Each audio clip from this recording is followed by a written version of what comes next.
But again, this for any experienced pilot, there's no question in your mind what's going to happen if you turn these off. So the question in my mind is, was this some sort of mental aberration or was this purposeful? So in other words, was this, in your expert opinion, some sort of mass murder, or what might have been the cause?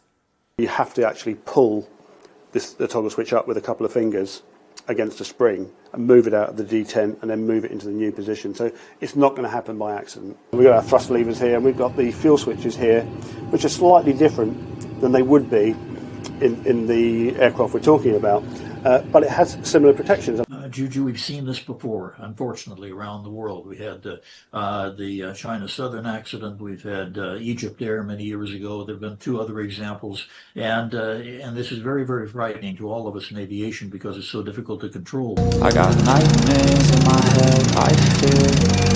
Thoughts build up until I can't feel. My mind fills up into a creature, and it haunts me somewhere much deeper. I got nightmares in my head, I fear. Hello and welcome to True Crime Rocket Science. Captain Sabharwal is understood to have taken bereavement leave after his mother's passing in 2022. Speaking to the Daily Telegraph, Captain Mohan Ranganathan, a leading aviation expert in India, claimed the captain had taken time off from flying in the last 3 to 4 years. Well, 3 to 4 years takes you to 2022. He had taken medical leave for that.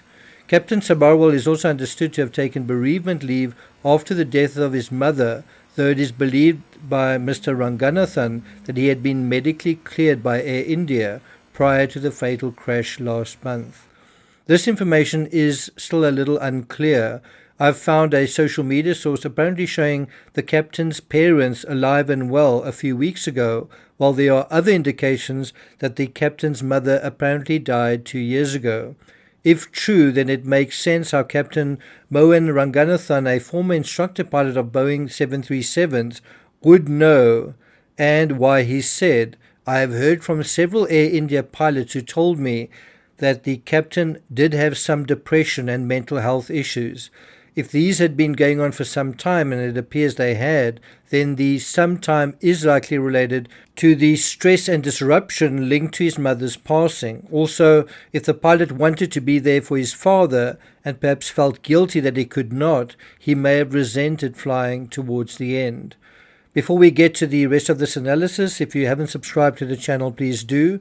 By the way, if you are new to this channel, I have written over 100 books, mostly on true crime, but also on subjects as diverse as the 1996 Everest disaster and the murder of Vincent van Gogh. That's an interesting story where the world seems to believe he had mental health issues, and I don't actually think that's the case. In any event, if you find this analysis worthwhile, please hit the thanks button and let's get started. So these are the headlines today regarding Air India, which I think summarize the situation in a nutshell. Pilot mental health in spotlight after Air India Flight 171 disaster. Pilot associations reject human error claims in deadly Air India crash. Boeing shares rise in pre-market after Air India cash probe. Boeing shares have also risen following the FAA's acceptance that Boeing's fuel switches have been deemed safe. Curiously, a 2018 bulletin that recommended airlines with the Dreamliner inspect these switches to check for safety, well, this apparently was not implemented by Air India. Have a look at this excerpt from the Financial Times. The Telegraph said that while Air India declined to comment, an official working with their parent company, the Tata Group, told the publication that Captain Sabharwal had not taken any medical leave, with the preliminary report failing to obtain any significant findings. Well, that's interesting, isn't it? Someone isn't being completely transparent, because more and more news media are repeating the same thing. And I don't know about you, I'm inclined to believe it. We're human after all, and losing elderly parents is an unpleasant reality we all have to face. And since the captain was 56 years old, his parents were elderly. But not everyone is willing to accept this explanation. Amin Siddiqui, 28, whose brother-in-law Akhil Nanabawa died alongside his wife and their 4-year-old daughter, he said This report is wrong. We don't accept it. It's a cover-up to protect Air India and the government. I'm seeing a lot of similar pushback on this channel, except that some think it's also Boeing trying to cover up their issues. People have said, don't think about the mental health of either of these pilots. Don't blame the pilots. You don't understand Indian culture.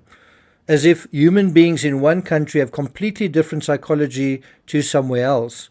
Really? Don't folks in India get depressed? And so I actually went into this area. Depression is apparently a significant public health concern in India, affecting millions of adults and contributing to a substantial burden of disease. The National Mental Health Survey found that nearly 15% of Indian adults need active intervention for mental health issues. That's about 1 in 20 suffering from depression. And look at that last line in that excerpt. From a cursory glance, it appears depression is a serious problem in India, and since no one seems to want to talk about it, I'm not surprised why. According to one source, as I said, 1 in 20 people in India suffers from depression, while some sources suggest depression rates in India are higher than average in terms of developing countries. It also appears clear there is a stigma, I've certainly experienced it, there is a stigma around mental illness in India, unlike in America where it is more prevalent, but people are also more open about it. I think there's also a stigma around mental illness to some extent in the UK, but that is falling away thanks to the work of I think someone in the royal family. Now, some reports suggest India is among the countries with the highest rates of depression. What are some of the factors contributing to it? And how many resonate with the issues that we're dealing with in this case? Well, look at this. Family disruption, stressful life events, and stigma surrounding mental illness. They want to blame dead pilots who can't defend themselves. How can their fuel switches end up turning off at a critical moment, either through pilot error or mechanical fault? But a flight simulator operator has also demonstrated just how and why the flicking of these switches couldn't have happened by accident. According to the Sun, quote, the Air India Pilot 56 is understood to have taken a Class 1 medical exam on September 5th last year. That's actually quite some time ago.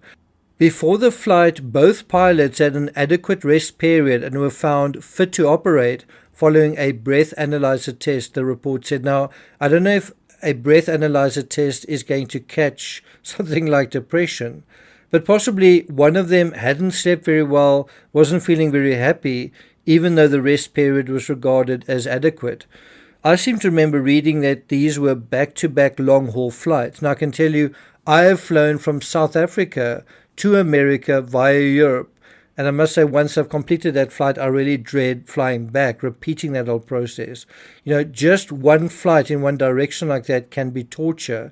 Of course, I was sitting in economy, but doing these back-to-back has got to be hell. If the captain did want to be with his father and he had these flights to complete and after all he was leaving India, perhaps he really resented that and perhaps he felt very hopeless and helpless in the face of this. In the face of the series of long-haul flights he still had to complete before he would be essentially allowed to go home. I think that comment where he said, just 2 or 3 more flights and they'll be able to be home with Papa, I think that is a very significant statement that he made. I do think in a way he didn't like the fact that he needed to do them. What do you think? Do you think the death of his mother did play a big role, as well as the fact that it was being torn between, the welfare of his father and needing to complete his work assignment? And then you also had the neighbors saying, you know what, your father's really so old, you should be looking after him. Must have felt like a lot of pressure. Anyway, I'm not going to take it further than that. Thank you for listening, and I'll see you guys next time.